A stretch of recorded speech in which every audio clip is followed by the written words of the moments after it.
Hi, good afternoon, everyone. Thank you for joining us today. We just let a few more people come in, then we will start shortly. Just hold on to your seats. Thanks.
Hello, everybody.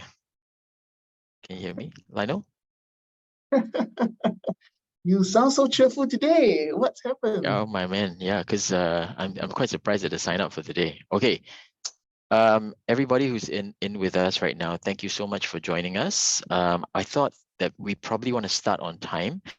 Okay, so this session is a 90-minute session. It's a little bit longer than our normal sessions of 1 hour, and the reason is because we're going to try to give as much time as possible for you guys to ask questions in a safe space. Okay, so just want to say a few things before we get started. Okay, Lionel and I will be co-hosting this session, and essentially this is not really a teaching webinar. It's not a teaching workshop. It's a clinic, and like when it's a clinic, we try to do some diagnosis, some issues, some questions that you might have, just to see how good shape your CV is in. Having said that, we will be just doing a quick refresher on some CV tips and pointers and so on and so forth. We'll be sharing some thoughts from the things that we've seen in the field, and our experiences and so on and so forth. Hope you can relate to that. Also, just to preempt the question, we always get a question, what's the difference between a resume and a CV? For this session, we just wanted you to acknowledge, or we want you to think of CV and resume as interchangeable, because most of the time we use it interchangeably. But if you go on the strict sort of like definition, they are different. One of them is more towards academic and one of them is more towards professional accomplishments and so on and so forth. Okay, but for this session, try to treat that as a CV is equal to resume and vice versa. Okay. Yeah. Yep. Okay, so we got 79 right now. Okay, next thing. I believe that the chat function has been enabled. So Lionel, I may ask some questions. Like for example, my first question would probably be to you. For the people who are here now, how many CV or resume writing sessions have you attended before? You can answer that in the chat box right now. Tell us maybe 0, none, this is the first one, or this is the 15th one, whatever. We just have an idea of how many, right? 0, 0. Oh, here we go. Okay, zip, none. Okay, nothing. This is surprising because I thought I was talking to my colleagues and we were thinking, oh man, there's so many of these sessions already out there, but it's quite surprising that quite a lot of people say 0, never been before. Okay, 3, 4. Okay, thanks guys, thanks for answering. Okay, without further ado, let me start off with the usual slide for folks who are here for the very first time. Yeah, I don't know whether Lionel, do you think we should ask who's here for the first time? But never mind.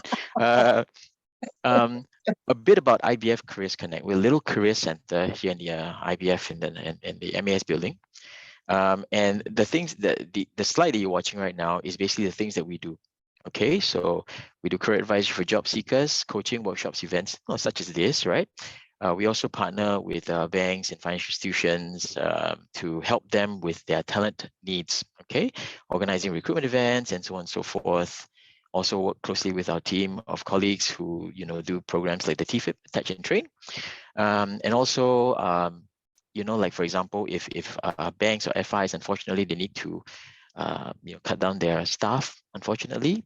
We also have colleagues who go on site to provide some assistance on communication day, on the day they get that unfortunate news. And then after they communicated, we try to bring them into the fold, and then we try to do some coaching and working with them to get them back on their feet as quickly as possible. Okay. Now, at this juncture, before we start, a lot of times, people, Lionel and I and my colleagues, we always jump into business and so on and so forth, and we always ask things about you. But I think it's also important to find out, for you to know a bit about us.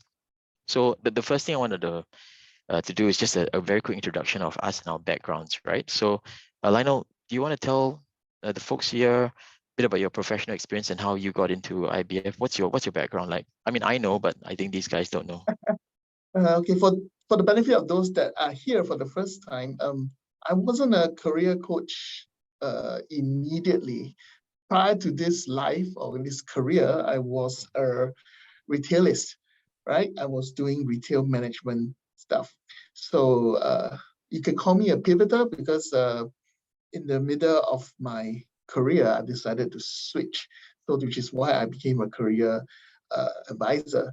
So for those of you who are thinking of switching, you can be rest assured that I can understand how you feel. I know what goes through your mind because I've been through all that, and I made the decision, and I haven't regretted yet. Yeah. So for myself, I'm not a career pivoter. Not generally. I mean, I was a headhunter for 10 years, and then after that I went coaching for another 10 years. Okay. So I when I was out there in the private market, right, I was in a big American bank, and I read CVs for a living.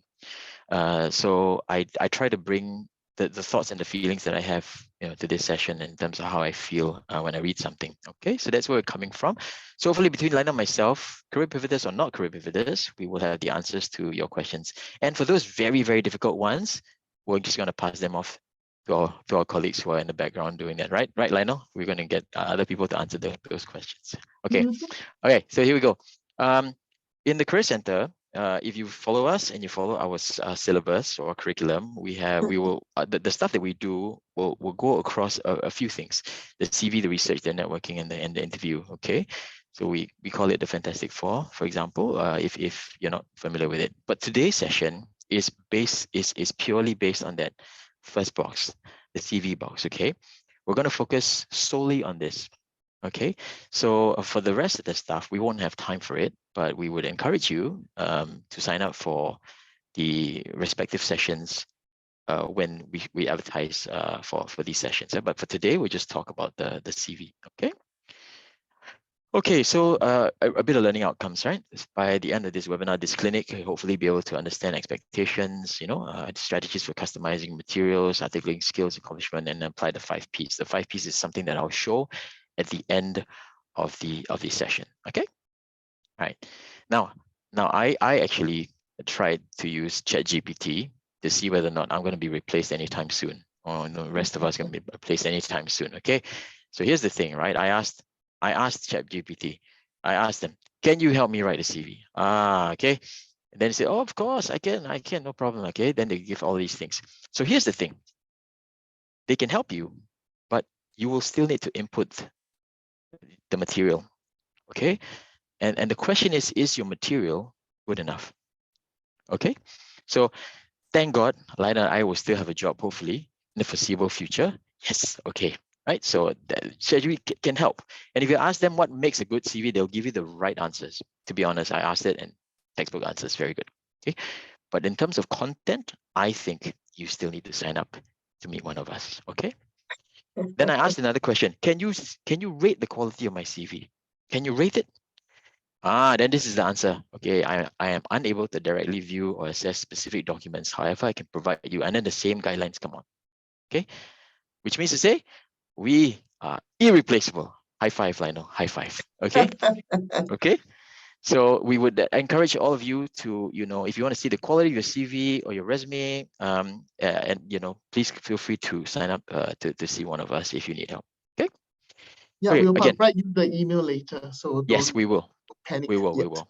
Yeah. And again, as I said, we want to go through some hygiene things and just go through a refresher for this for our friends here who have been there, who have attended before, but also enough information for our friends who have never attended before. Okay, so why is a resume important, or why is a CV important, right? It is the first piece of work your prospective employers will see, right? The way you articulate your experience establishes the first bias. If you're very long-winded, you are a long-winded person. Okay, right? It is the most important marketing document. You have to understand that the resume or the CV is a marketing document, nothing else. It is there to represent you and to, how do you say, it's like a bait to bait a fish, okay? It's marketing document. Its main purpose is to get you an interview, okay? Give me a second. My chat box is blocking the way. By helping employers know your skills, quality of experiences, and how you would fit the role or the team, okay? And of course, you can observe your career path on paper. Let's say you've been in a company for 10 years and you haven't been promoted. Why is that? Some people might ask, how come? Well, how come you haven't been promoted yet? But if you've been tracking well, then people might say, oh, not bad. This guy has been tracking quite well, and so on and so forth. Okay. Quantification, I want to say it right now. It's very important because a lot of times when we see CVs or resumes, it's just a lot of words, but not a lot of numbers. The human eye psychologically is trained to see numbers. Okay, so if you read a document, right, your eyes will naturally fall towards the numbers, right? So quantification is very, very important. Any career coach in any center, we will all agree that this is important. Okay. Now Lionel's also here because I think that it is. I just want to demonstrate that. These sessions are, whatever we're going to be sharing with you is really personal points of view. And Lionel is here. If he has different points of view, I want to hear it. We want to share with it. Just also to emphasize that there's no one size fits all. There's no one single source of truth, like some of my colleagues would have said before as well. Yeah, it is what makes sense to you, and we're here to just act as guides, lah. Okay. Okay. Yeah, that's Someone, right. yeah, Yeah. and I think someone has asked about ATS already, or someone has been talking about and things like this, right? I just want to nip that in the bud right now. Okay, I found this graphic, but this meant like going across the ATS from the CV over to the interview. Okay, now I was thinking of writing it all out, but then I found this article on Forbes, and if you use your phone and you scan that QR code, you'll see these things. And Lionel, I don't know, do you agree with everyone? Number one, focus on keywords, Word versus PDF, ditch your headshot. Do you want to add anything from this? I mean, I'm more or less okay with Yeah, this, more but or less, these are the 5 important things. I mean, there are those that says don't use columns, don't use tables, because somehow the older version of the ATS, they cannot read words written in tables. okay, So yeah. let me put it this way. You see a lot of resume that you see in Google, you will see with very nice graphic and things like that. Not that they are not used, but it depends on the industry that you're going to apply to. And banking and finance is more or less a traditional industry. So they would prefer a resume that is, like a better word, boring or traditional way, if you're going to apply Traditional for looking, yes, yeah. correct, traditional. If you're going to apply for let's say, a marketing role in a design house or or those kind, yes, go by all means, go crazy and design your resume to look like a like an art piece, because and most likelihood they do not use ATS, so the human will be looking at it and they may be impressed by how you design your resume. Yeah, that's a very good point. Yeah, I totally agree with you what you said about the different industries, and like yeah, if you're in a creative industry, I think that using fancy graphics and stuff like that, I think it's perfectly fine. But like what you mentioned Now that also, you yeah. mentioned it, then I think we also should, don't use fancy fonts. Please don't use Comic Sans Comic or Sans, yeah. please, Yeah. because the ATS will not be able to read it. Yes, yes. And I also think that because I mentioned I was with a bank some years ago, and I think our ATS system was tweaked, right? That there was no failure rate for Word documents. There was a bit of failure rate for PDFs, and I don't know whether or not that's still the same, right? But I think that's to be safe. If you can write it on Word, it will be probably the safest. And also, being a recruiter last time in the bank, right? I used to see so many different resumes. I think one of the things I like what Lionel mentioned, is the standardization of a resume. So if the resumes or the CVs were too different from each other, then I would have to recalibrate my mind all the time. But if it was a predictable format, then I'll probably be able to read it faster. That was just me when I was going through it. Yeah. So these are these 5 points that you see up there. I think I would agree, and I would say probably, Lionel, you probably agree with them too, yeah, with maybe one or two extra things. Okay, so the QR code is on the top right hand side. If you want to follow the article and see the source, go right ahead. Huh? Okay. And remember, when you go into like an ATS system, it's all about screening out, not screening in. Huh? So they're trying to throw, or lack of a better phrase, they try to get people out rather than get people in, right? Right. So you can see these bullet points up there, and wait, right? Bullet points up there, in terms of what to look out for. Okay, the application is appropriate address, poor layout, poor structure, doesn't reflect the skills that you require, generic objective, generic summary, your organization, wrong organization, and so on and so forth.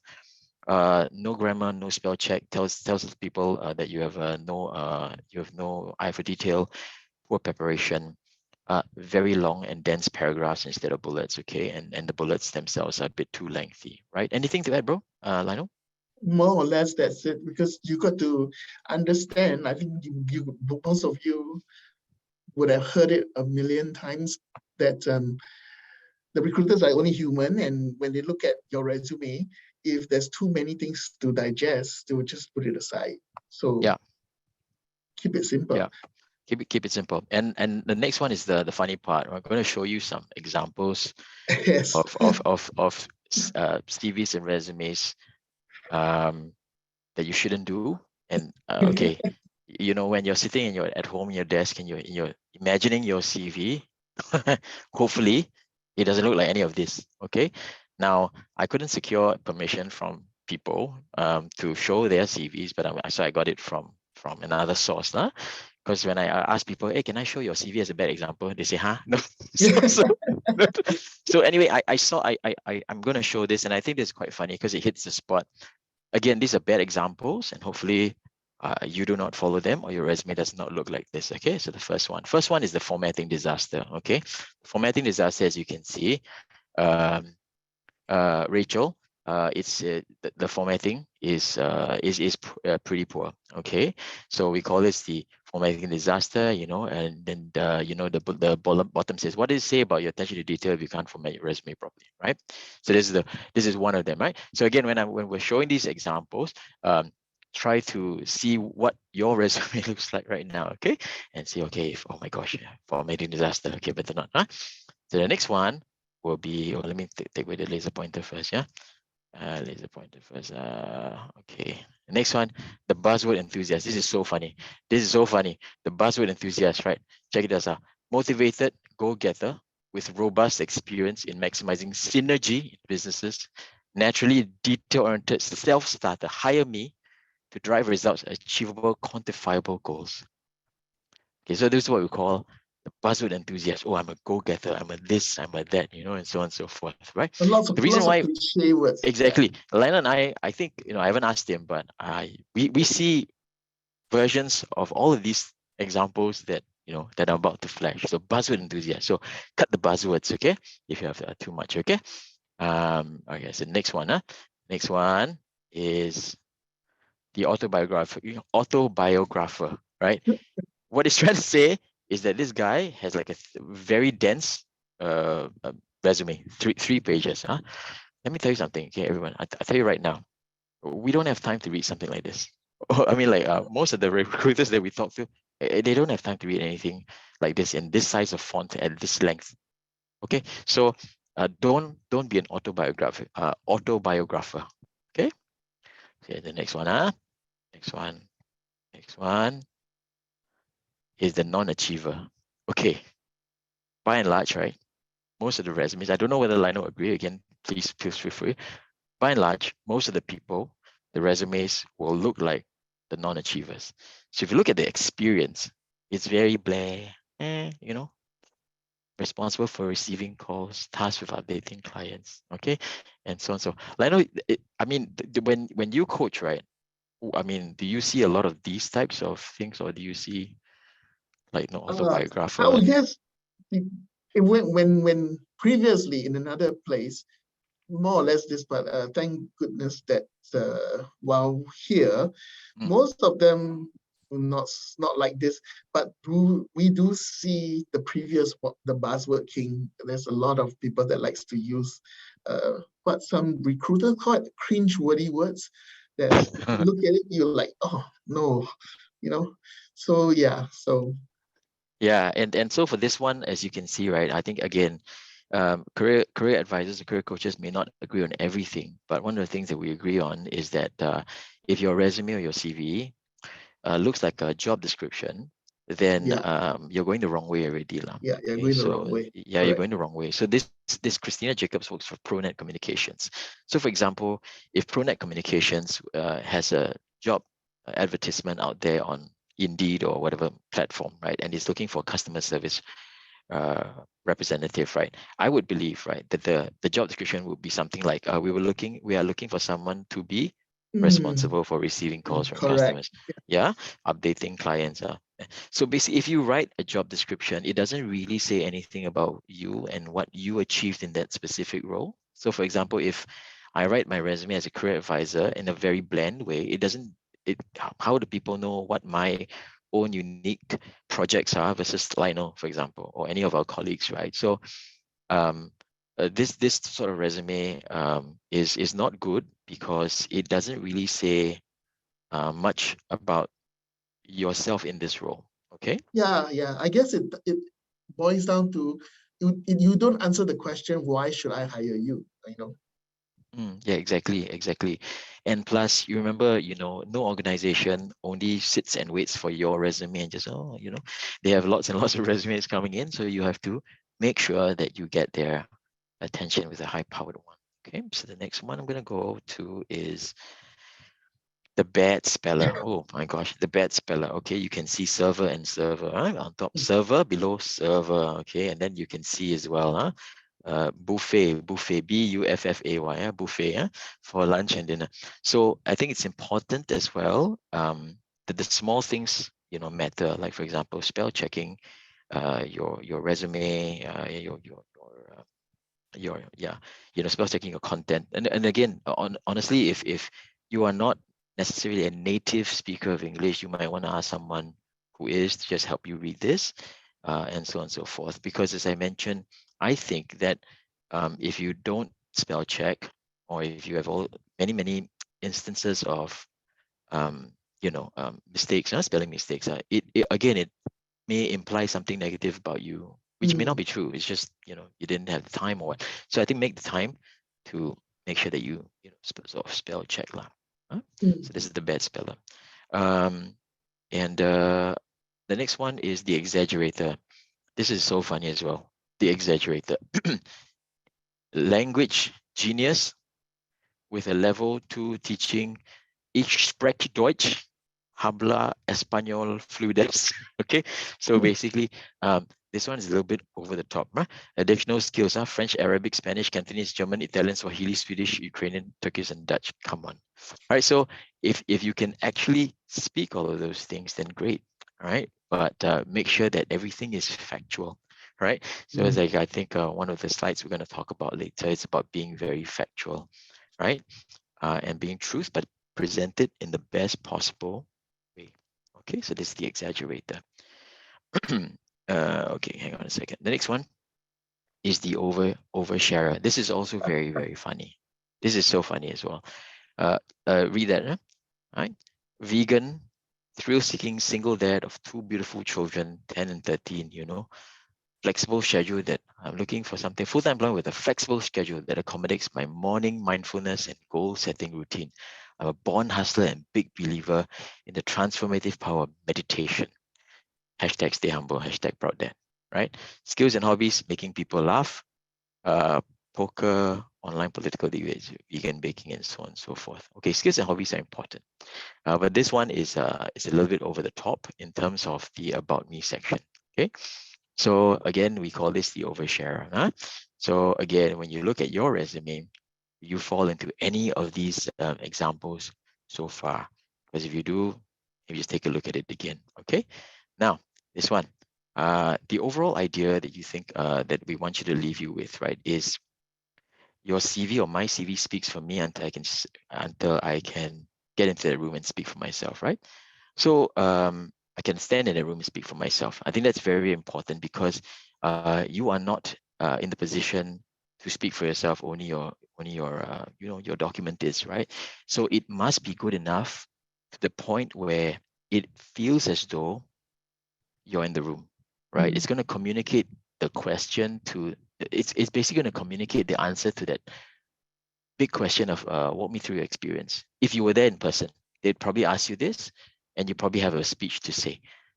Your document, this CV, is supposed to be as good as that, all right? So that when they read it, it's as though they get all the information they want, as in a fashion that's engaging, as though you were there. Okay, so my CV speaks for me until I can stand in the room and speak for myself. Okay, CV will get you, stand in for you, and attract them enough such that they say, I want to see the actual person. Okay, all right. Anything to add, Lionel? Do you agree with this, or Yeah, anything else I it's missed? true Yeah. because like by the time you're in the room means you got invited to the interview, right? So I was thinking it's like a precursor. It's like, your CV speaks to the recruiters, convince them enough that they will invite you to come. Then you'll be standing there in the room, then speak for yourself. Agree. Okay, cool. Okay, so before we talk about general CV structures, I want to actually ask you, Lionel, we meet so many clients. Um, what are what are the hallmarks of some of the memorable CVs that you have seen? Um, what stands out for you as a career advisor? Well, to me, the part that I will be much impressed is, you'll be able to let me know all about you within that 8 seconds that I'm reading your resume, right? Because on average, 8 seconds is usually how much time a recruiter will read. So in Yeah. your what we call the career summary site, I pay very much importance to it because if you cannot um, introduce yourself within that time frame, then it's pretty difficult for me to think how you would function at work to be able to explain things to me or to or to show me anything that you're doing. So it's more to me, it's more like a test. So when I was doing recruiting, yes, that's when previously that's what I look out for. So a good CV is the one that has a very good career summary, such that when I look at it, I really can see who you are. I can really imagine you working for me. That to me, that's a good start to the resume. Yeah. Well, mine is a bit more, I guess, a bit more practical, I suppose, because practical in the sense that because I see so many, and when I was in the bank, I see hundreds and hundreds. I Mm. tend to give I don't know, I tend to be very thankful for CVs that are of a certain length and I mean, that not comes too. Yeah, yeah yeah. and non-threatening, non-threat. You ever see those penguin classics, what's it called, those novels whereby it's very thick and it's like very small words from top to bottom across 500 pages. It's very intimidating. Before you start, you scared already. So for myself, when I see a CV, it has to be kind of like non-threatening and something that I can read easy. And I'm also like what you mentioned. When I read something, I need to get a feel Mm, for who this person is. So when we get slotted for coaching appointments, guys, when we get your resume, right? And I don't know whether we do, you do it, but I certainly do. I know. I read the CV, right, and I try to form an impression yes. of who this person is. I don't know how you do that. I try to form an impression of, is this person gonna be like okay, it's going to be very cheery, very happy, very enthused, that kind of thing, or what is it, right? I make an impression, and then when the actual session comes, I see whether I'm correct. So Mhm. the the the the really the really good combination obviously is that the resume is high powered, but the person is also high powered. Wow, then you have got a Mm. winner down there, huh? Good match, yes. Yeah, a good Mhm. match, good match. So that's Mm. for myself. Because so coming back to this slide right now, the very fundamental basic structure of a resume will look something like this. Mhm. Just very basic. Bare bones. This is basically the structure you're looking at. So name, number, email, LinkedIn, for example. Basically who you are, how do I get hold of you, and you have a public presence that I can see, like maybe your LinkedIn, right? Obviously your education, and then your obviously your work experience, and then the other important info like your skills and other interests, which I feel is kind of important because it adds a bit of fresh air to Mm. Mm. your thing. So I just added something like these two are interchangeable. It's interchangeable in the location of where they are. Okay. Mm. Okay. So this is my opinion, and I don't know whether Lino is going to agree, but we'll see. Um, we live in a very, very, can I use this word on air? We live in a very shallow and superficial kind of world whereby a lot of employers like to see, oh, you went to great schools and so on and so forth. But for many of us, we didn't benefit from you know MIT and Harvard, maybe not even NUS or NTU, right? And I'll be Mm. the first to admit, I didn't. And that is the reason why my structure of my CV is the reverse. My work experience comes first, then the education Mm. goes below. And the reason is because I want them to be psychologically drawn uh, and invested in me for as long as possible. Because if, for example, I didn't go to college or university, or I went to a regional small college in Alberta, like where Lionel lived in Canada, right? And Alberta or Manitoba or something like that, right? You don't know where is this, what's this? You have to think about the psychology of things. When people read, right, they want to be drawn deeper and deeper. And if they see something that is, what is this? They might lose interest. So you want to put stuff that draws them in deeper, so that if you come and when if you went to a small college or whatever it is, didn't go to college, it becomes not such a bad deal because all the stuff before that very attractive. I Mm. like this. So this is the structure that you see, but the locations of the items may vary. Yes. I suppose your name has to be up there, like cannot. Like, I mean, Yeah, that obviously has one, to be up there, yeah, right? obviously, most of the Yeah, time that cannot change, yes. that cannot change, right? So, Yeah. Lionel, you, is this something that you would? I mean, do you Yeah, agree with yeah, this? Yeah. more or less, you're right. I mean, Okay. it depends on you know I've seen some of the people really start asking why must education be there. I mean, it depends, right? I mean, if they say that must, perhaps it could be must be a degree holder, and so you want to let them know I'm a Mm, degree holder, then you can put it there. Or if you're a fresh grad and you don't have much work experience, as what yeah. agents say, you come from a very reputable university, you might want to put it up there first. So it depends on the situation. But at the end of the day, you just want your resume to speak for you so that you Yeah. get invited for an interview. Yeah. So Yeah. you got to Agree. be comfortable with it, right? I mean, whatever we say, because as what it just said in the beginning, each coach has their so-called unique preference on what things Or should look like and style. Yeah. things like, Yeah. yeah. But at the end of the day, is your resume. You should feel comfortable with it, right? You need to feel Yes. comfortable with it. Yes. And also, I mean, I didn't see the question on education. And come on, guys, show of hands, right? In the chat, how many of us actually use what we study in the university? I mean, honestly, right? I think at the end of the day, right? Like I tell my kids, like my son, I maybe Lionel sound older, and maybe he's asked you this question before. My son asks, every day I study for what?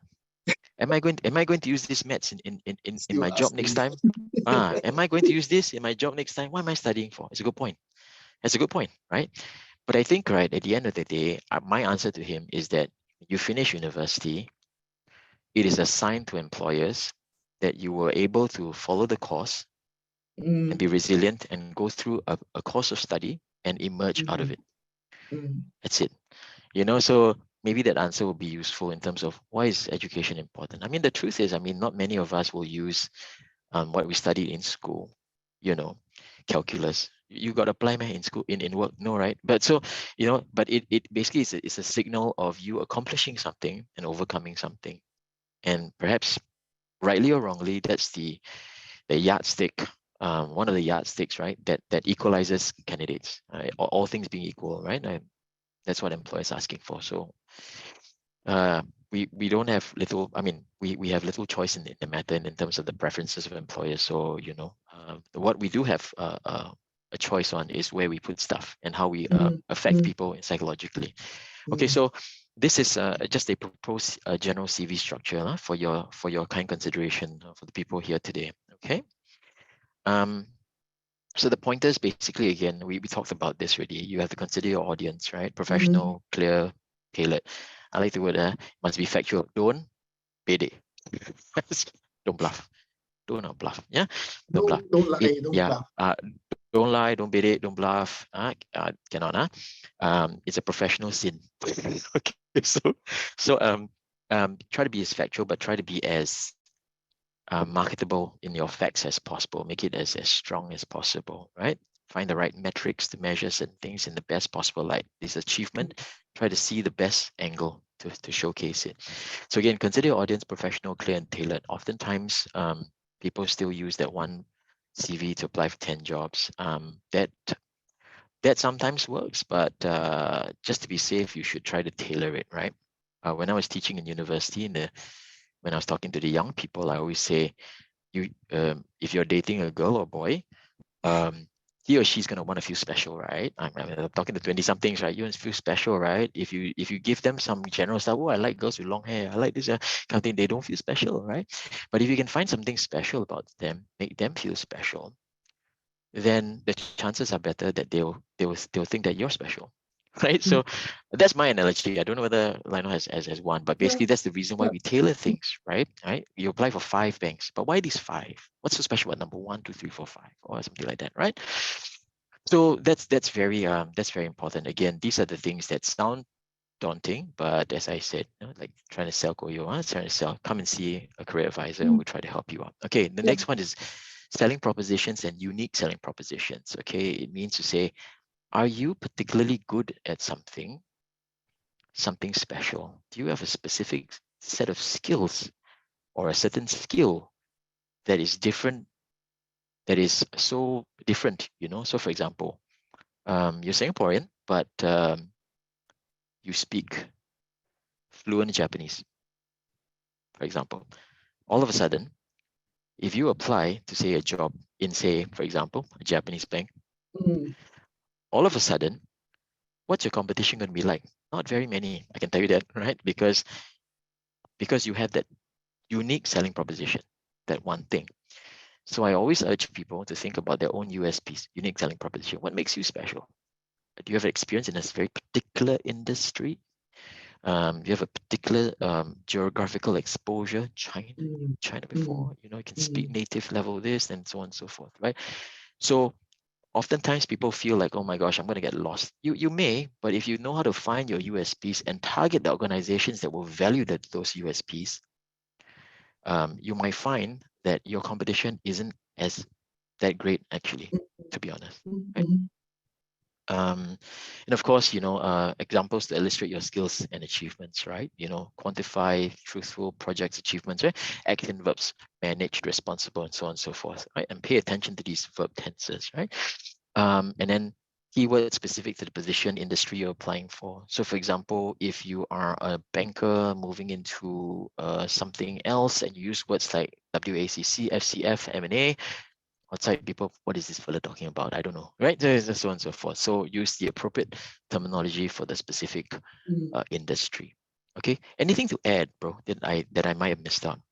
No, I think it's almost all there. I will say that, I mean, just to add on to the tailor, you know, we've spoken to quite a number of recruiters, and they all say that if they read something and they realize that it's written just for them, they pay more attention to it.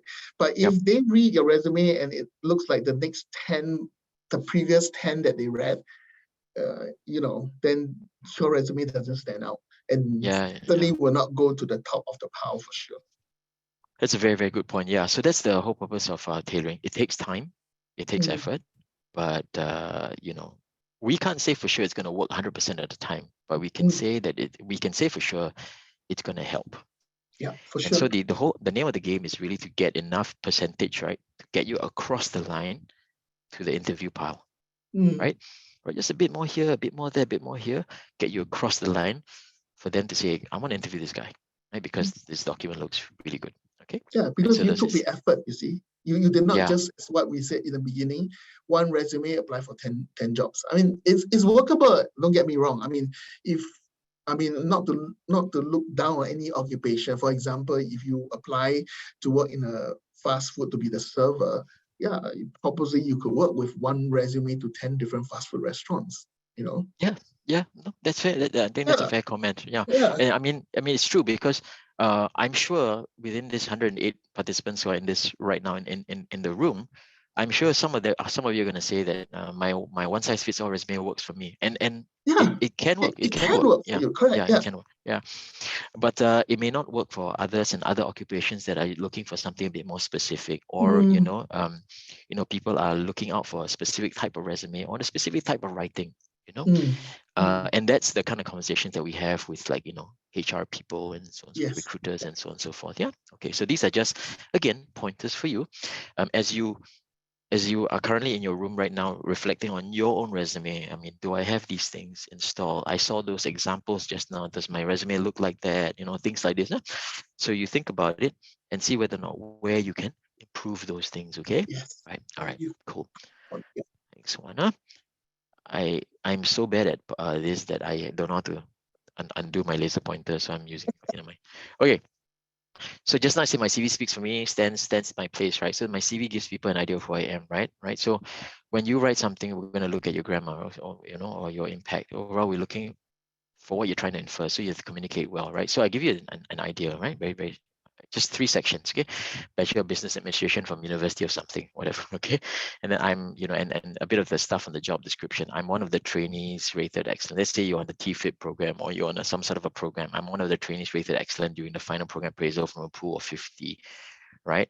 I rated excellent customer surveys and so on and so forth. I process. Actually, I have to say, this one is the is a based on a real life person I worked with before. Very simple gentleman, but very hard worker, and we sort of like unearthed all the value that he had in the resume, because the original resume that came to us was the underachiever resume, very bland. But I try to find those metrics now, yeah. And I was quite surprised at what I found. So you can see this one, right? Now, when you look at this, right, now everybody, as I mentioned, we believe, like Lana and I, we believe that inside all of us is the ability to know what a good resume looks like, right? So when you look at this, something like this, you should be able to get an idea of the kind of person this person is. Mm, Okay, this person is not in the room, only the resume is, or the mm, CV is. Okay, interchangeable. But when you look at this, you get to form an impression. Nice guy, not nice guy. What kind of guy? So I put this. mm, Okay, now this is how I do it when I was in the bank. Academics, okay, right? This guy is quite special because he's one trainee rated excellent out of 50. That's quite good.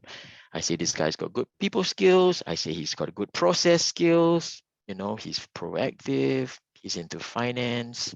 He's quite balanced, right? So immediately, I tell this is how I do it, right? When I read this, I get an idea of this person, like what I said just now before I meet someone for coaching. I see all these things and I say, okay, this guy's quite good. Left brain, right brain. I got some things that people skills quite good. Customer service pretty good. Process skills quite good as well. Error-free processing, high volumes of data. I like that. You know what I mean? I can see that he's trying to make it into finance because he's done the FMVA. He's also done foundational corporate finance and data analytics, for example. I can see that. And he also does all these volunteer and cool stuff. He's a balanced person. So mm, this person is this kind of skeleton CV of a person is the kind of person I would put in the interview pile for myself, lah. Okay. mm. Um, Now I'm gonna ask my partner, Leno. Is there anything that do you feel like you want to see more of, or I mean, or does this do the trick for you, or do you think that this thing Well, can? more or less it does. I mean, I think the reason that I would call him in is to get into more detail on certain things that Yeah. right? So it's a good bait lah, as in like Yeah, if this thing it's goes like into the like water a and good then you're the teaser, fish, like you'd bite decided lah. to Yeah. watch a movie, a good teaser, and you want to do it. Yeah. So, anyways, at this point in time, I think there are some questions that are Are in they the building queue. up? Yeah, Sure. they're building up. Why don't you take a look? Okay, I'll do that now. Okay. Mm. Which one should we take? Okay, so Ellen is asking. Our colleague Ellen is taking the first one. Yeah. Okay. Let's you and I do the second one. So Sure. anonymous attendee, thanks for the question. How should we downplay our experience achievements if the role if the role applied for is not as senior as the one? How come? Oh, sorry. The thing just if the one if the role applied for is not as senior as our previous role. Really good question, and we see this all the time. It is so real that I'm going to pass it the line. You want to try this first? Okay. Or I can try. I mean, I Yeah. can understand where you're coming from because you're afraid that because they may feel that you're overqualified, so that they will not want to hire you. Well, I think it's, to me, it's actually a very two-edged sword. It's like, if you're gonna downplay it, in a way, you're not really telling the truth. Because you know more than what is required. I mean, what I will answer is this way. I will just write what it is, and then if possible, I'll put a cover page to explain why am I applying for this position. Because I'm assuming that you wanted to downplay it because you're applying for a role that is more junior than one that you previously hold. Which And, is something we see a lot. and Yeah. you're afraid that by writing all the achievement that you have done, all the skills that you have, you are afraid that they will say, "Oh, overqualified. I'm not going to hire him." Right. So my take would be, try somewhere, maybe in a career summary, if not, come with a cover letter to explain why are you applying for this role. Given that if you're a senior person, why are you applying for this role, right? So, as we said, there's a lot of reason you could give, and we can carve up a good reason that will convince the hiring manager to give you a second thought. So basically, you could be saying that these are bonuses. You're gonna know. I understand these are things. So at the end of the day, is hire me. You get all the extras at a perhaps lower price because they may not have the budget for it. So I mean, that's how I would approach it. Fair. I think that's I mean, that's a fair answer. So when I'm thinking about the answer to this question, one of the things, an interesting way that I see people do it is like, for example, yesterday yesterday I was sharing an email with my team about one of the candidates that found a job. And she's quite senior, maybe like senior vice president type, maybe executive director. And she's in asset financing, for example, and funding, right? So one of the things that she did was instead of like on the CV, instead of putting SVP ED, wow, very senior, she just put asset financer or asset financing or structured finance, the role, but or like for her new role, she calls it corporate treasury. She doesn't really give an idea of the level, but then again, that's the mystery of it. So in that sense, she's technically not lying because she's not revealing her level, but she's telling you what she does for a living. So one of the things that people can do is to just put the function, what they do, right? Yeah, but like what Lionel mentioned also, sometimes the level is very hard to mask also lah. You know what I mean? Another candidate we had, or I had, quite a prominent one, chief economist. When you write the word chief economist, it's the chief economist lah. So it's not a junior role, right? So you can guess, chief economist in a bank is guaranteed MD, managing director. Even if you put chief economist, without putting the level, you can be sure this guy's heavy already. Huh? So that one was a bit tricky. And like, so the idea of like what I think Lionel may mentioned just now is talking about value. So when the career advisor is here, certainly myself, when we work with people and you're very senior, like what he mentioned, right? I don't sell necessarily on salary. I sell on value. Like, Singaporeans, we love value. Buy one, get one free. Buy three, get one Yes. free, Buy three for 1990, that kind of thing. We like value. So for example, if my role says, if a job says $5,000 budget, I got a candidate that's worth 7, slightly more higher. So what we try to do is when we talk to people, at least again, like what I do, I try to sell, would you like to consider this candidate? I know it's a bit out of the budget, but for this additional $2,000 or whatever, a little bit off your budget, but for all this, right, you get all of this thing else. Just saying, right? So that's one of the ways we try to help, because you can't hide how senior you are, right? Yeah, You can, because yeah, based on the year they can count, They they look can at the count years of experience, they can count. when you finish So school more, and so on and so yeah, forth. more or Yeah, less they know. So it's pretty, I mean, why downplay? I mean, that's the question. I mean, you may have a very good reason, but we can discuss if you come and see us. But yeah, yeah. I'll get very suspicious if, let's say, you manage to downplay it and then you come for the interview and I look at you and then I look at your resume, then it's not match, and straight away you are going to get yourself out. Yeah, So yeah, maybe. Yeah, yeah, I mean, like, yeah, and again, I like what Leno just said, because again, this session is not like pre-synced or something, because I have a my opinion might be slightly different from him, yeah, because I correct, yeah. in fact for me, right, like, if through a resume that's downplayed, if I can physically get to the interview, at least I can defend myself. So before you throw me out, right? True, So true, so yeah, did you? right. This is the whole So idea of if you this want to course. do that, yes, I agree. If you want to do that, you Mm. better have a very good defense. Yes, Because if not, you will look correct. very silly if it was this way. Yeah. Yeah.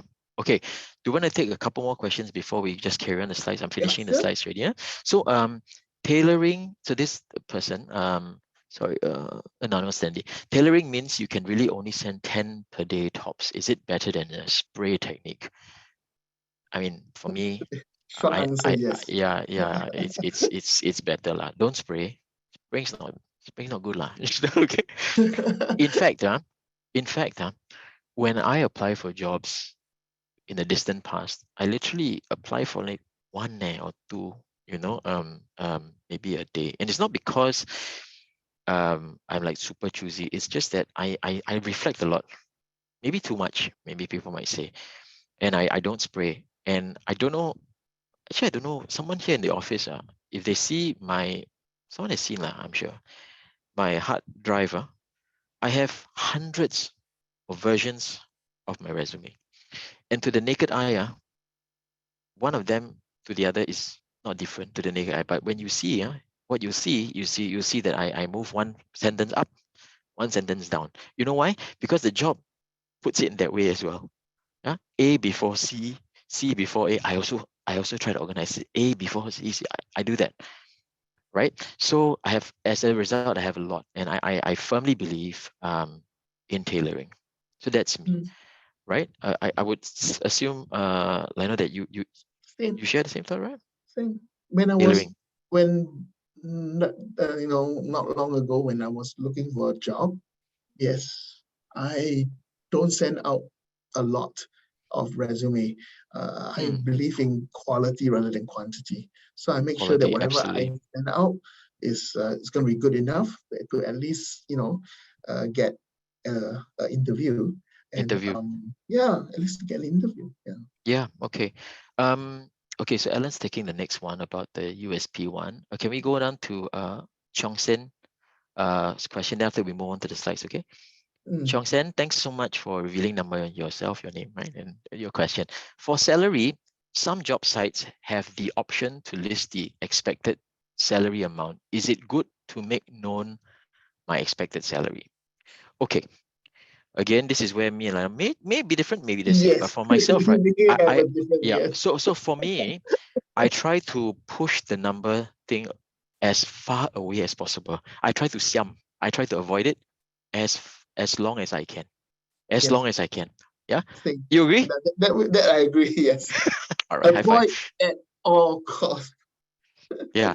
I mean, like when you go into an interview, right? HR sure ask you one. Okay. So that one, Bopian, you have to answer. Okay. But in any other case, you should try to move and avoid it as much as possible. When you apply online, fortunately, unfortunately, sometimes they actually put it a mandatory few Yes, your elementary. salary, right? Okay, if they accept text, I would put negotiable. Yeah. I've seen it before, right? If they accept it, I would put negotiable, right? Um, but yeah, I mean, I would say push it. You know why? You push it as far as possible because you want to get an interview and you want to blow their minds with such a good interview that I want this guy. I want this guy. How much?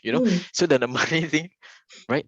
Becomes Become something, secondary. Yes. yeah. All of a sudden, you're not that expensive anymore because you're good. You're very good. You know what I mean? Yeah. I pay. I pay. So you try to push it as far as you can. Okay. So that's the answer to the Johnson. Thanks so much for answering that question. Okay. For asking that question. Okay. Yeah.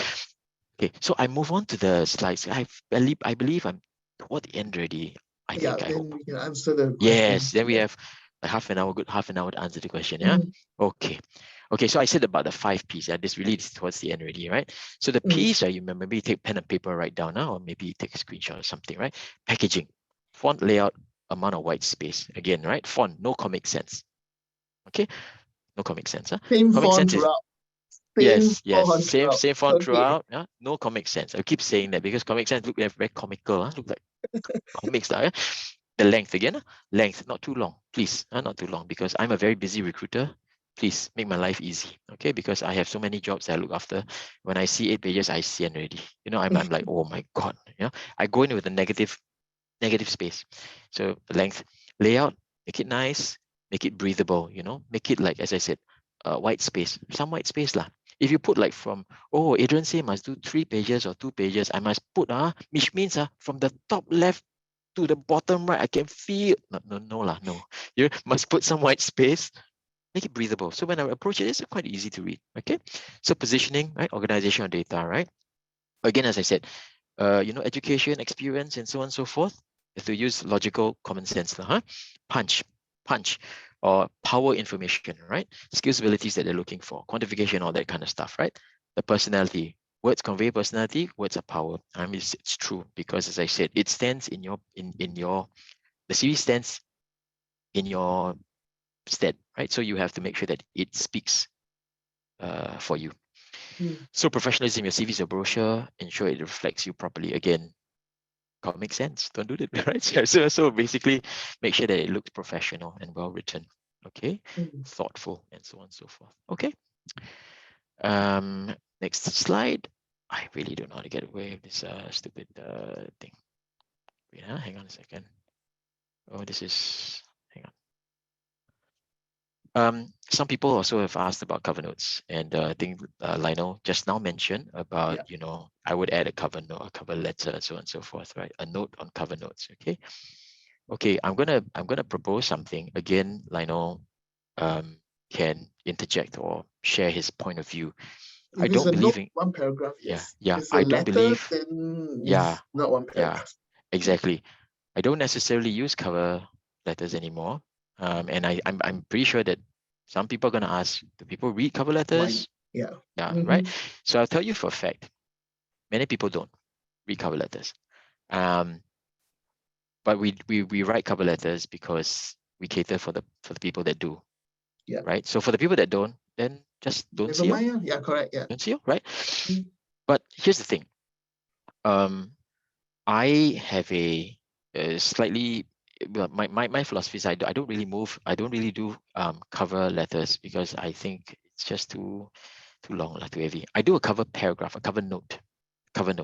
Okay, I do a one paragraph thing. Like what it is very useful if you explain career trajectory or short career breaks and so on and so forth, right? From pharmacist become banker, or how a cover note can help that. Last job 2018. What happened? You Yeah. might What want to happened? explain a Yeah. bit more. Yeah. cover note. Essentially, it's a synopsis or a taster to what's going to come in the resume. Okay, so again, when I teach workshops, back in the day in university, I always tell people it's like a book.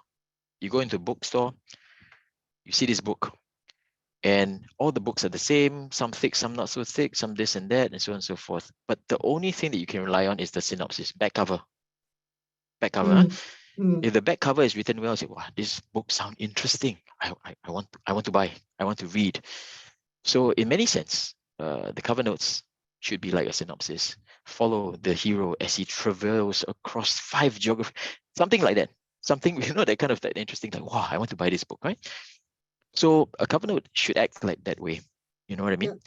So for myself, right, I did it just now around lunchtime, and I asked myself if I were to write a cover note for myself, I want to join a campus recruitment, what would I say? I would tell the people, oh, well, you're going to be seeing my CV. Oh, your campus team visits various campus. I'm the interviewer that hosts banks. Because last time I was in career services in a bank, this is what I would do, right? And I'm applying for something that's quite different. But how do I add value? So I say, well, I'm the guy that can, I can compare and contrast. I can add value to you because I can see what makes a good presentation and so on and so forth. So this is just something like a covering note, okay? And I think also when you guys are applying online, and I haven't applied online for a very, very long time, right? There's always a place where you put in your CV, right? But there's also a place, or should be a place, that you can put in some sort of text. Correct, Lionel? I mean, there's a box that says, would you like to say something? Or then there's an open text field or something that you can put stuff. So this is where I would put a covering note. And my cover note would probably sound something like, dear sir or madam, as you will soon see from the CV attached, I am a banking veteran, or I've been a career banker all my life for 20 years, and I've done this. It's a synopsis. It's a summary of what they are about to see in the resume. So I wouldn't necessarily write a full cover letter. It's heavy lah. I would, however, write a cover note. And the beauty about the cover note is that it may be necessary to customize, but it would be less work to do, I feel, right? Because if your career break, for example, your reasons for the career break will always be the same, whichever role you apply for, right? So in that sense, a covering note is a very useful thing to tell people what they're about to see and to prevent them from making assumptions about you prematurely. Okay, Yes. right? Yeah. Lionel, anything to add? I think just want to, I mean, the questions are coming in thick and fast. So quickly, we just say, Yes, we we're leave finishing this already. as in a cover note is something that will, as what agents say, to explain something that you usually wouldn't write in the resume. So that if they see something in the resume, perhaps a career break, perhaps they see that, how come this guy only worked 1 year in all the jobs? The cover note can help to, build that the expectation so that they know why it's like that. So they will not, as what agents say, they would like, or what we talk to those recruiters is, they won't prejudge you, so Yeah. that you stand a better chance that when they read the resume, they understand why your career is like that. Yeah. Okay. So anyway, coming back to the slide, this is really the final already. I just want to add something. When you're applying for jobs, when you're applying for jobs, remember VIPS, various interest, personality and skills, and then meaningful careers right there. So when you apply for jobs, make sure that you apply for the right sort of jobs, and make sure that you have something to offer for the jobs. Full career reinvention is extremely hard to do. The more you deviate from what you're doing now, the more of a sacrifices that you have to make. Okay, like levels and salary and things like that. And so when you are applying for jobs, again, try not to spray. Try to think about those roles that you're applying for meaningfully and carefully, and think about all these things, right? Values, interests, personality, and skills. I can tell you, if you can memorize the VIPS, or so if you internalize the VIPS, you have a brilliant defense. So when people ask you anything, you can defend on. Why do you apply for my company? Oh, my value system. What's your interest or personality? What's your style, and so on and so forth. So again, VIPS has a lot of literature on it, so you might want to go out and sort of maybe just read a bit more. But essentially, that's it lah. And then I think that's basically it. Good luck, make luck. You got this. Thank you. That's the email address if you want to write to us for a one-to-one career appointment. You got some CV issues. Oh my God, my CV is like 10 pages long. How, and things like that. write to us, request an appointment, and one of us will be there to meet you and to help you out with that. But not only just the CV, right, but other things as well. Okay. Other things in your job search, yes. Sorry, Yeah. that's a pretty long email. Hope you guys can snapshot these things, and I'm just gonna maybe it's Q&A, but I'm just gonna maybe just stick on this lah. Thank you lah. And so let's take the questions. Lionel, you want to facilitate those questions, for example? Yes. Yeah. We're just going to be fair, so we're going to go from the top. So someone asked, for banking jobs, where would be a good place to look for the jobs? Because the person has looked through Indeed, LinkedIn, the usual, My Careers Future. So any tip from us to share where? Okay, so for me, I think that those sources are really, very good already. Yeah. LinkedIn, My Careers Future, definitely. My Careers Future, of course, is a staple. Should definitely done it because it's mandatory for people post there. Indeed, LinkedIn, yeah, of course. Jobs TP, and things like this. So I think that in terms of the job boards, there's not that many you can run from. Yeah, but I think also we talk about the hidden job market. Jobs that are not advertised, for example, again, it's probably going to be in the realm of another session that we do, right? It's how to unearth jobs that are not advertised. So anonymous attendee, sorry, can't really answer, but you're on the right track. Those are very good resources, but stay tuned for our sessions that talk about the hidden job market. Okay. Yeah. Okay. If not, then if you are that focused on what company you would like to work with, for example, the 3 local banks, then go to their career page and apply directly. Yep, that's right. It's just that the job board helps you consolidate all the similar jobs together, so that if you say you want to be a compliance officer, then all the compliance officer jobs will be there, right? Yeah. But if you are very like I really want to work for DBS, I really want to work for whatever bank, then the best place is go to their webpage and apply. Yeah, agree. Hey, Lionel, let's go and take the easy wins first, all the way down. Sure. If you go all the way down, Kelvin, you asked how about career switch to banking. Kelvin, if you can just follow up with switch, like what a bit more detail on that question, like career switch to banking from what? From what to what? From what to what, right? Yeah. So that would be great. So we try Vignesh. Vignesh is very easy. Is the one-to-one appointment a paid service? Absolutely not. Right? Yeah. So it's when you come and see us, it's free. Right? As long as they are Singaporean and a PR. And PRs, yeah. Okay. So answer live, done. Okay. How are we? Okay. Anonymous attendee, Adrian, do you label your resumes then? Is that natural enough or neutral enough? Recruiters? I don't know what that means. For myself, I save it with a specific file name for the specific role and the company. So I save it and I send it with that thing. If I apply for a job at JP Morgan, I'm gonna say Adrian Wu CV, investment banking, JP Morgan. I'll save it like that. So I don't know, I hope that answers your question. I also didn't really understand the question. Yeah. Yes. Okay. Feel free to add on if we misinterpreted it. Okay. Okay. Yeah. Alan's taking the TFIP one. Okay. Absolutely dislike cover notes, man. Any way to avoid it if asked. When I read this. Yeah, man. That's so funny. Absolutely, this guy. I also dislike cover notes, right? And and you know what? That's the funny thing. Have you ever been asked for cover note, Lionel? Have you ever, Lionel? I want to see your cover note. Especially certain type of companies, they do ask for cover notes, especially the Americans one, because I think they believe in short and quick summary so that they can understand you quickly. Yeah. So I guess if the application system is asking for something, right, I don't think you have a choice. Right? So you have to put something inside lah. If you're really struggling with it, help you to sort of yeah. If you're having trouble, come see one of us, right? Come see one of us. Come see one of us. You know what I mean? Yeah, but if it's asked, gotta do it lah. Okay. Is a cover note usually written in the resume or a separate document? Let's answer this one as well. Okay. So a cover note is okay. Normally, the cover note is Separate, yeah. the first page, right? Or it can be the first page of the resume, and then you just save it in one Word document. Page one, Yeah, cover that's note. fine. Also correct. Yeah. Yes. But then the thing that we mentioned just now, like for example, if the application system's online and then they give you a specific area to put in some text as a cover note, then And you put it there. Correct. you put it there. Yeah, exactly, right. Mm. You put it there. So that's it. And I don't know whether or not companies will allow you to upload two separate documents, cover note, Usually no. So CV. No, usually, right? yeah. Okay, maybe Unless some. I don't know. some, Yeah. so what you do is if you really need a cover note and you didn't ask, then that's why agents just put it on the first page of your resume, but it's Mm, so that you can submit it together. uh, those companies that ask for one usually will give you a text box for you to type it, or if not, right. they let you upload two separate documents. Yeah. Cool.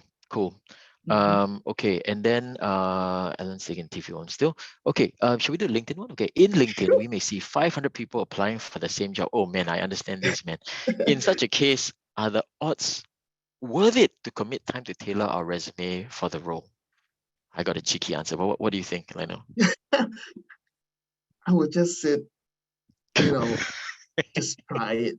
I mean, it's like if, and I hate to say, I hate to use this example, like if you want to strike lottery, if you don't I'm buy, going to use the same example. yes, you're not gonna get it at all, right? Yeah, So yeah, so you just have to believe and have confidence that your resume, that after you tailor made it, will really be different from the 499 application. yeah, And yeah, sometimes the timing does play a part too. I mean, let's be honest. If it's fresh off the oven, you see this job posted like just then obviously you spend. But if it's 500 plus, means it's been there for quite some time. I'll still try. Don't get me wrong. I'll still try, but my expectation will be adjusted based on how long the job has been posted there. yeah. Oh, okay. At this juncture, before I chip in, I noticed that we're dropping by 10 people already. At this juncture, can I ask Serene to launch a very quick 5-question poll? Okay. Yeah. It's gonna take you like 15 to 30 seconds, but it's gonna mean a world of value to us. So if you could just give us your ratings on do you like the session or not, and so on and so forth, it'd be really useful for us in terms of how we can improve our programming for you guys in the future. Now, as we're doing that, Lionel, let's carry on with the Yeah. Q&A, Let's okay? carry on answering. Okay. Yes. So the 500 application one, right? For the person who wrote this, right? I would say, like what Lionel mentioned, I would use the analogy of the 4D, because my mom's my bookie, right? She had time like to buy. Every time I ask Ma, what you keep buying? I say, we buy hope. We buy hope. Yeah. They're You buying never hope. know. You Correct. never know. You never know. And you buy, right?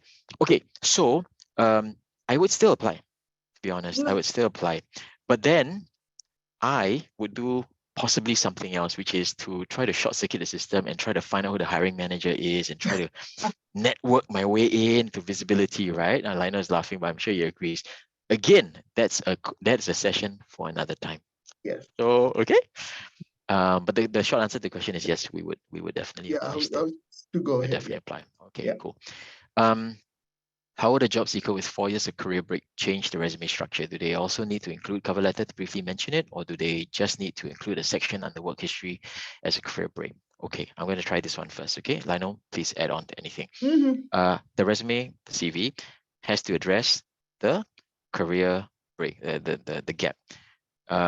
We pray, we hope that in that career break you did something productive. Okay, upskilling, some entrepreneurial work, something to account for the career break. Did you do something productive, or were you like watching Netflix and playing Xbox for the last 4 years?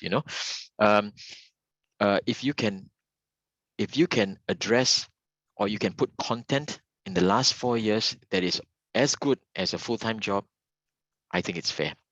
I feel it's fair if you can account for it, right? We see this a lot in return to work moms, right? Yeah, And if we you all have we to all take a agree. break for personal reasons, Yeah. you may not need to say everything, but yeah, Mm. it's always good to address, to let them have an understanding why you took a break. Yeah. Yeah, caring for parents, we see that a lot. Caring for Yeah, elderly caring for parents, sick parents. parents. Yeah, Yeah. raising children. which is fair nowadays. There's no stigma to it, right? Yeah. I think what people want to see is just the addressing of that. Yeah. Right. So you can put in a full-time mom or, entrepreneurial activities and just put a few bullet points. It show people that actually you were productive in that time or you were fully occupied in that time. Yeah. Maybe did some sort of upskilling in that time as well. That's very useful.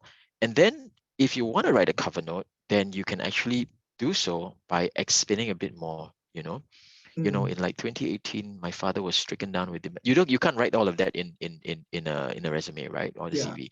You can tell a bit more. Okay, understand. Yeah, so on and so forth. So it's entirely up to you. But I think the most important thing is that you should address any career gaps. Yeah.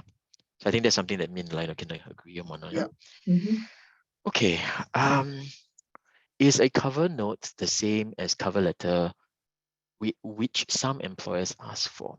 Okay. So the cover letter is the traditional thing that people know. Address on top, your address, their address, 3 paragraphs, you sign. Okay. The covering note is basically an idea of shortening that down so that the people who read it will have a quicker way of understanding your story before they look at the resume, right? I have tested this. I have candidates or job seekers who have tested this. It works, right? It's just that the cover letter is a bit more traditional, right? If the system asks for it, right?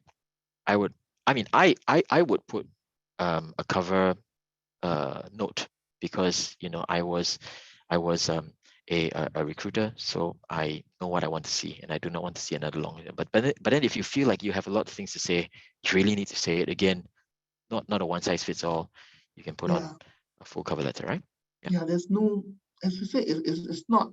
It's just what is the function? What's the reason behind for you to want to put a note or letter?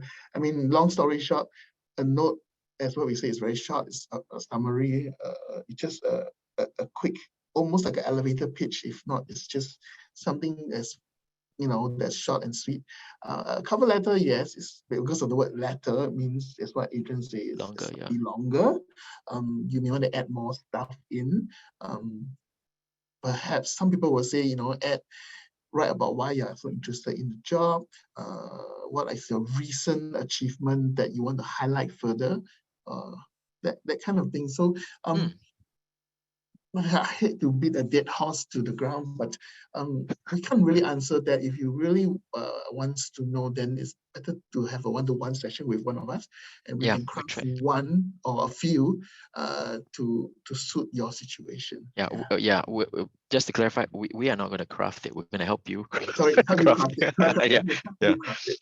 Right. Okay, so I think just now someone asked about the 4-year break. Elsa, is that you? Because if you notice, right, Lionel, on the top is Elsa. Below is also Elsa. She's telling us e-commerce in between, and then 1 year, 8-month cat for surgery of mom. Elsa, were you the one that asked about the 4-year break?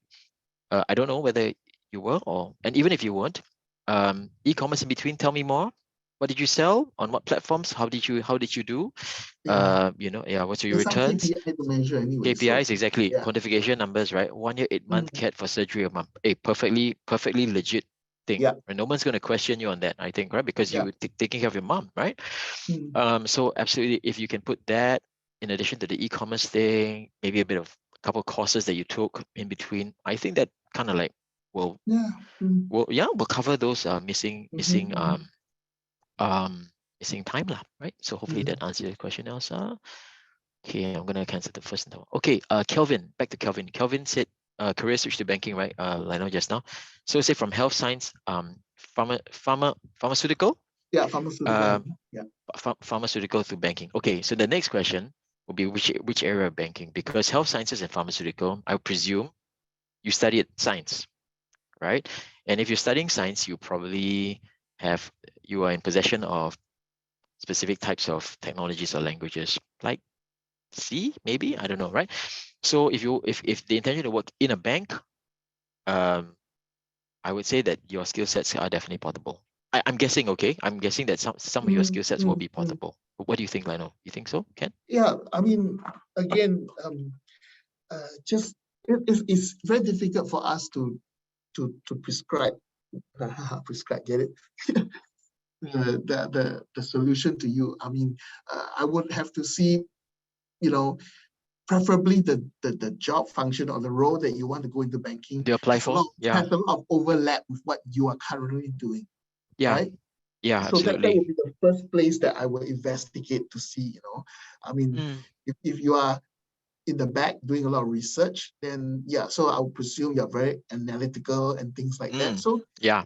perhaps you will go to a job within a bank that is very analytical in nature, right? So, or if you are working a lot of projects, things that you need to communicate a lot with different stakeholders, then yeah, then you will look for a role in the bank whereby you have lots of stakeholders and you need to coordinate projects and things like that. So yeah. that'll be our very quick on the surface kind of answer. Absolutely, yeah. So Kelvin Obviously, actually wrote back already. He just oh, wrote, he's a business graduate with an analytics background as well. Analytics, what a beautiful word. So I think, right, if again, Kelvin, I think like what I agree, Lionel. I think what you probably need is a proper 30-minute one-to-one session, one of us, yeah, just to figure out where you see yourself porting into in the banking industry, especially if you don't really have an overview of an idea of the bank, the structure of a bank, then you don't really know, and you're not really sure, right? But regardless, right? For you, I would say write to the email addresses on the screen right now. Ask for an appointment. One of us will take care of you. yeah, Yeah, and we'll walk you through structures and where you might fit and so on and so forth. We can have a dialogue, no? Okay. yeah. Right. So yeah, so Elsa wrote a couple more times, Shopee and trading stocks. So Elsa, I'm going to acknowledge those the questions. And as I said, you have good material, okay? And I think that if you know how to structure the material in a very succinct and powerful way, um, that is a very respectable thing to do. And it's the correct thing to do to address any career gaps, okay? Again, for yourself, for Kelvin, for yourself, for anyone here, if you feel like you need to speak to one of us personally because you have some personal things to talk about, please come Just write write to to the us, okay? email that's over there. Yeah. Okay, set. Muhammad Abdul Rahman, thanks for the question. How to convince to get the budget aligned with the current budget? All recruiters say no budget, your pay is higher. Oh, so basically the question is how can you convince someone to pay you what you're earning now, and right now the recruiters are telling you your pay is Too high for them, too high, maybe. too high. Okay, my personal opinion, Mohammed, um, again, I push salary to the end. If it's me, I'd say, oh, don't worry about the money first. Let's talk first. We talk first. Yeah, we interview first. If you like me, maybe things would, and if I, and so on. So if there's we can have a conversation on that when we cross that bridge. It's just too early. Yeah. So I would push that to the end. I would say, oh, no, don't worry about the money. Don't worry about the money. Okay. And here's the thing. You don't really have to worry about money, right? Because you may end up finding that job's it's not even suitable for you. Yeah. Or you feel like, wow, this I cannot work here, this kind of manager environment. Whatever. So push it to the end. Go and investigate the process first. And if you really like it and you are a very good interview and you're a very good candidate, you'll be surprised. How come the budget can change right? to suit you? Would you agree to that, Lionel? In a way, I would say that yes, there are cases whereby it will happen, but you also have to understand that sometimes certain area of the salary is unbudgeable. It's like it's fixed Oh, because the cannot be budget moved? Agree. I cannot totally be agree. Yeah. moved. Then Yeah, there are because other there are ways other people inside. there are Yeah, other correct. ways Yeah. that you could sweeten the deal, let's say, maybe more vacation days, maybe more flexible working hours, working time, or whatever. I mean, those are the things that what we call you could still be variable. If not, then put it this way, it's a two-way street. If that company is going to undersell you by giving you such a bad pay and so-called taking advantage of you, then you need to sit and say, number one, do I want to work for a company like that? And of course I can say it very casually because financial, I can understand sometimes you really need it because you need to manage your financial obligation. I mean, there's no clear way to get around it. I mean, at the end of the day, really, if they don't have the budget, means they don't have the budget. But as what Adrian says is also correct. If they like you, they could. I mean, they could change the budget. That means they just take from somewhere else, so that somewhere else that budget has been reduced to bring you. So at the end of the day, you need to go in to convince them that you are that valuable. Yeah. Hope that answers Mohammed the question. Yeah. Okay, a bunch of anonymous questions again. With limited time in the day, is it really better to spend the time to tailor one's CVs to the role applied for instead of spraying at the risk of missing potential opportunities? Sounds similar to the earlier question. So again, I think the spraying idea is not really advised. I'm not saying that it doesn't work. I mean, anything's possible, but just to be on the safe side, we don't spray. And if tailoring, let's say for example, you spray 5 jobs, and you can spray in like 10 minutes, and then tailoring for the same 5 jobs takes about 3 hours. Actually, for me, I would invest the time to do those 3 hours. It's not going to take 3 hours, maybe like an hour and a half or something, but you see what I mean. I think that spraying is never good idea. As I said, you may strike the lottery and your spray technique may work, right? But like what Lionel mentioned, so it may work for very specific type of jobs and like mass market type of jobs where they're not, right. where you don't need to analyze specifically, we're just looking for workers or something like that, right? It may work, right? But for PMET type jobs, I think spraying is it's something that we try not to do lah. So hopefully that sort of answers your question. Okay. Next one is okay. What about wealth manager before 1.5 break WSG upskilling done in duration? Okay. For the person who asked this question, can you explain? Tell us a bit more about what is this? Was he a wealth manager before, or maybe he was? Or does he want to be a wealth manager? Yeah.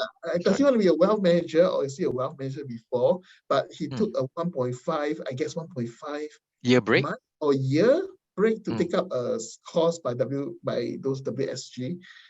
Yeah, you got to be more clear.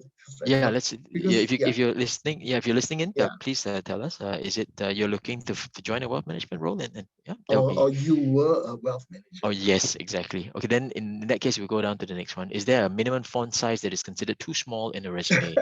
Typically, it is usually 10, but might want to reduce to 8 to 9 to fit more information. Sneaky, nice.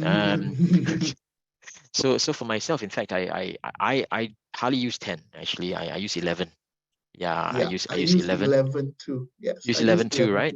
We use 11, and it's probably Calibri or Arial. Can't go wrong with these two.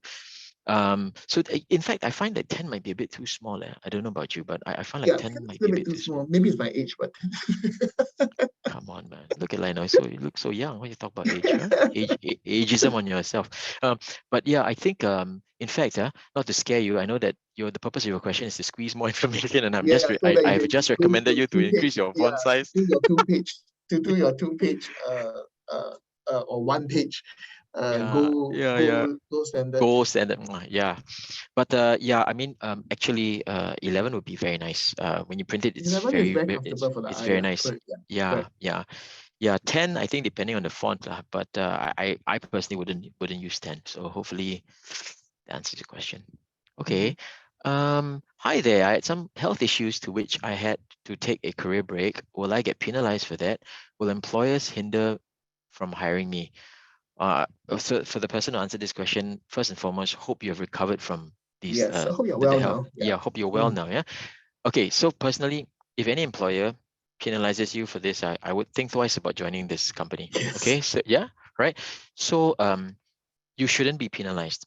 Everybody falls sick, and some people get more serious than others. Right. Again, if the sickness has resulted in you having a career break, then again, you should still write or address that career break, right? In terms of focusing on my health and rehabilitation, or for example, right? And that's fine. That should not be something that ATS screens out if Sick, eliminate. No, lah, cannot. Oh, So yeah. right now, yeah. So that won't happen. So I don't believe that you'll be penalized. And if you are, I would actually question whether or not this company It's worth. is It's is worth. is, yeah. Yeah. Yeah. Okay, that was easy. Myra. Hey, Myra. Myra says, I'm a financial advisor, insurance, self-employed. I'm considering an employed job. What are the financial jobs I should apply for where I can make use of my experience and skills? Oh man, I already have the answer. What's your answer? If you don't, I mean, if you still like what you're doing, the RM position is aggressively recruiting. So you could travel. Unless you're telling me I don't do sales, then as we said just now, we would suggest jobs that number one you need to have an interest in, because there's no point telling you to go into this and you have no interest. As we said, the more overlap you have, the chances are higher that you can do the job well. So can't answer it like that because we do not know what your interest is, what is your personality, your working styles, and things like that. But of Yeah, course, a direct match will be a relationship manager. Yeah. I totally agree. I Yeah. totally agree. I think that that would be my answer, Myra, that you become an RM. I Yeah. think the bigger question though is if you've been very happy to be self-employed, then coming under the structure of a Yeah. You need a lot of machine, adjustment. Correct. yeah, you have to adjust to Mm-hmm. people dynamics and things like that. So I think that would be another question I would ask. But Yes. it is clear like, that most FAs would do very well in like wealth management type of roles, because insurance or banker kind of products would be the things that you would most likely start up with. Mm, Most likely, mm, yeah. mm, Hope mm. that answers your question. Okay. Some of them aren't questions, they're statements. So let's go to, let me see. Lionel, can we scroll a bit down? You can see this Yes, question. yes. What about spacing? Is it important to squeeze all in one page if it is 4-year postgraduate? So that means after graduation, got 4 years experience. Mm, What about spacing, right? mm. Is it important to squeeze all in one page? Okay. So I have this thing I talk to my colleagues about. I call it my gold standard, Adrian's gold standard. My gold standard resume is 2 pages, my gold standard. My platinum standard is 1 page, right? Platinum is like, wow, even better. But you can only achieve platinum in one of 2 ways. Number one, you are very early in your career. You don't have a lot of experience. Or number two, you only have one employer. If either of these are true, you can achieve 1 page. It is the easiest kind of resume to read for anyone because it's very fast, right? But most of the time, you should be able to squeeze your stuff into 2 pages, right? So when I going back to the time when I was coaching young people, I always tell people that when it comes to your resume, you have a lot of stuff to write. Are you only 20, 23? How come you got more stuff than me? So um, I always tell them this is an opportunity for you to pick and choose what's important to you, what's important to the job. You need to pick and choose. And that's why the resume becomes customized, right? So it is not so much of squeezing everything into 1 page, every single detail of your life into 1 page. It is about putting the right information, I be it think 1 the page word or 2. is relevancy. Is it relevant? Relevancy, amen. Yeah, Yes. correct. It's relevancy, yeah, right? So hope that answers your question, yeah? I think for Elsa, I know you're trying to ask a lot at one time. As we told the previous gentleman, make an appointment to see one of us. Then we can Yeah, I answer think, all this in Elsa, in I yeah, think you've been an interesting candidate to see because yeah, you correct. quite interesting questions. Yeah. Okay, where should we go? Because some of them, again, as I said, they're statements, right? Okay, Mm, I'm just going, you see this, in terms of tailoring, can you see that one? In terms of tailoring, it's like the yeah. 5th question right now. In terms of Mhm. tailoring, it was mentioned to include related applicable experience, assuming different specialization over many years in IT and in and out of finance industry. How does one address such a scenario? Yeah, I'm trying to absorb this. You too, okay? Yes. Different specialization over many years in IT and in and out of finance industry. Okay, okay. Let me. I'm getting a picture. So basically, what this statement is saying. Um. Okay, the thing just popped. So what this is, No, you because have been in, somebody answered the question, so it popped away. Yeah, oh no, it's still there. It's still there. I'm still there. Oh yeah, It's still there because someone asked a question. So when, yeah, that's why so it popped up. when I read this one, I'm assuming that sir or ma'am, you're saying that you have a lot of experience across IT. Do you read it the same way, Lionel? Over minutes in IT, different span. So a lot of experience over IT and in and out of finance industry. How does one address such a scenario? Well, I mean, that's a very open-ended question. If you are an IT specialist and you've done quite a number of things across your time, I think that's a very valuable experience, right? And in terms of tailoring, I mean, maybe you can also tell us what kind of role you are applying for. Yeah, it's And pretty then, hard yeah. to answer this. I mean, if you want a quick answer, is pick up 3 significant skills, knowledge, or experience that is most relevant to the role you're applying for, and highlight that. I mean, that's my Yes. short answer. That's a very good answer, man. Thanks for that. That's my I think short answer to you. that's a very good answer. Yeah, I mean, like what Lionel said is true. If you can find the transferable skills, you should be able. Then the job should be something that is that you should apply for. You can't find Correct. anything at all. Yeah. Then you have I that is a wouldn't bit of recommend you issue. to try if you have Yeah, nothing. yeah, and yeah. Oh yeah. Oh my gosh. Okay, so we're running out of time, guys, and thank you so much for hanging around with us. Yes. Um, Time I flies, man. Yeah, time flies when you're having fun. Okay, people, again, for the people who are still here, that email address, if we haven't answered your questions or haven't answered it well enough for Well you, enough, yes. please write to that email address, and one of us is going to take good care of you, have a chat with you privately, fully focused on you and your issues. And we'll try to help you out. And again, we talked about the CV and resume, CV today, but when you come talk to us, we can talk a lot, Yeah, we about talk other about things as well. anything to do Okay, with your job search. Yes. anything to do with your research, right? We don't bite. We're very nice. The service is free, so please, I don't know what you're waiting for. Just sign up and come and see us. Okay, so we look forward to seeing some of you. Seeing you. Yeah. Seeing some of you. Thank you also for your Thank you. participation and Yeah. spending your time. Yeah, Thank you so doing the much. survey as well. Yeah, Yeah. Thank and you so much. yeah, have a good rest of the day, guys. And we're gonna let you go. Thank you so much. Thank you so Bye, much. guys. Yeah. Bye, guys.